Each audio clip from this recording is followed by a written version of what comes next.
नवऱ्याला सोडून घरी आलेल्या मुलीवर आईने निर्बंध घातले होते. त्यामुळे आईला कायमचे संपवण्यासाठी पोटच्या मुलीने 10 लाखाची सुपारी आपल्या मित्रांना दिली होती. त्यानुसार आईचा काटाही काढण्यात आला. या प्रकरणी मुलीसह तिघांना पनवेल शहर पोलिसांनी अटक केली. प्रिया नाईक वय 44 असे खून झालेल्या महिलेचे नाव आहे. पनवेल शहरातील माणिकनगर सोसायटीमध्ये प्रिया नाईक आपल्या कुटुंबासोबत राहत होत्या.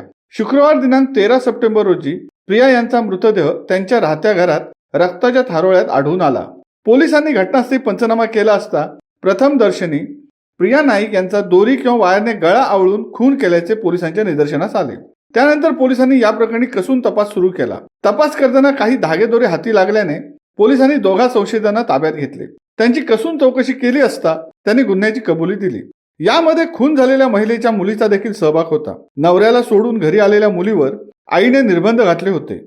त्यामुळे आईला कायमचे संपवण्यासाठी पोटच्या मुलीने 10 लाखाची सुपारी आपल्या मित्रांना दिली, अशी माहिती पनवेल पोलिसांनी पत्रकारांना दिली.